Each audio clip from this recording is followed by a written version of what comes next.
देख आँख मत मारो, आँख मत मारो। तू जौन हव तौन हम हई, लेकिन जहाँ जिसे तहाँ तिसे ना करे तो मरद कैसा। लोग कहे कि खेसरिया नाच के लवंडा, तो तू मरद होके का उखाड़ ले लवड़ा, हम लौंडे होके बहुत कुछ कर ले। हाँ कितना जना के भरम बावे इंडस्ट्रिया में, फिल्मी दुनिया में ना। एगो तो परिवार ऐसा बाकी ओकनी के आज हमरा बुझाइबे न कल कि हम मरद हई कि ना हई। तो हम एक बार कहबो कनी कि एगो काम करे से कहनी के तीनों आके एक बार चेक कर लो सब। हाँ भाई आखिर ये हम क्या हैं, आप हमारे पास आएंगे तब ना पता चलेगा। अब नदी में कितना पानी में ढूकबो तब न बुझाई। अभी ना ढूकले कह दे ना सूखल बावे, सूखल बावे ना आवे ना भरिए दिले। लेकिन कोई बात नहीं, हम किसी को नहीं बोल सकते भाई, उनकी अपनी मानसिकता है। कुछ लोगों को यूट्यूब पे मेरे नाम को बोल के ही हाईलाइट होना है तो क्या करिएगा। एक चीज तो बावे, अगर हाईलाइट होके के बाद तो खेसरिया के बारे में कुछ बोल दो। लोग जाने था कि बाकी लोगों के बारे में बाकी लोग अलुआ हो, खेसरिया भिंडी हो, रोजो तोजे उगावेला। ठीक बा, खेसरिया आप ही सबका उपज है, आप ही सबका बेटा है। हम क्यों से डेराई लेना, डेराई ले सिर्फ अपना जनता से। आज इस पत्थर में भी भगवान मिल रहे हैं हमें, ये हमारा पूजा ही तो है, हमारा श्रद्धा ही तो है कि चारों बगल पत्थर बा, पत्थर के बीच में खाली भगवान लोग पत्थर है। ये ले बढ़ के का होला पूजा भाई।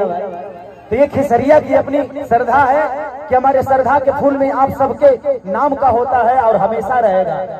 हमारा स्टेडियम दिल में और दिमाग में ना रहे, पर्दा पर रहेला।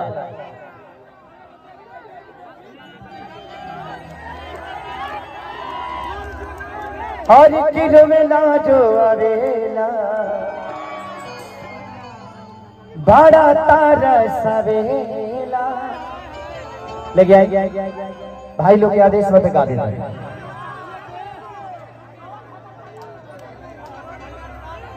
बहत्तर कटनी पुरान हो गए, उहे गई उहे धन्यवाद रे सबसे धन्यवाद। अच्छा काहे इसी लागत है कि विधवा हो गई बड़ी का भइल इतना उदास कहे तो चेहरा हो गई बा। पहले तू इतना नीमन लागत है कि दिनों में आदमी खड़ा हो जाता ला तरह के देख के। का हो गई बा तोरा बीबी?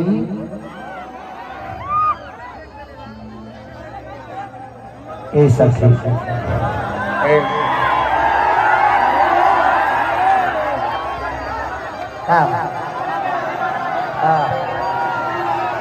मैंने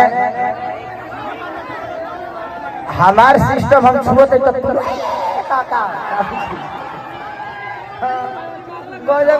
एमे दो तीन गो छूनरो बाड़ा। ओई बोई बोल। अच्छा ये बताओ लोग हम तार लोग के भाई है ना, तो ई का भाई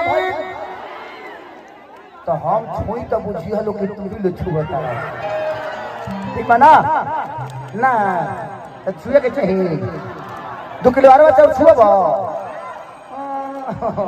कहते कि ना तू मत छुओ हम छुए तो 2 किलो अरवा चाउर छू लो नहीं तो 2 गो पाछा ले बटन छू दो करे के कि आगे बा जवानी में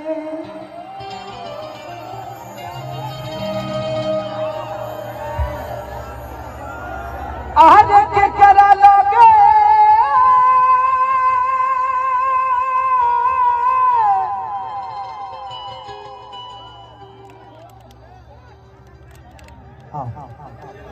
अभी कहीं ना चुप चुप चुप चुप हो जा बेटा चुप हो जा। आए पापा का नाम हो महेश शर्मा। माई के कश्मीरा देवी।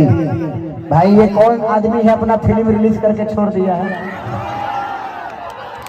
बाबूजी तो चिंता मत कर तोरा भाई के प्रोडक्शन खींचे गए बड़े तोर बाबूजी तेरे हाथ में तो कोनो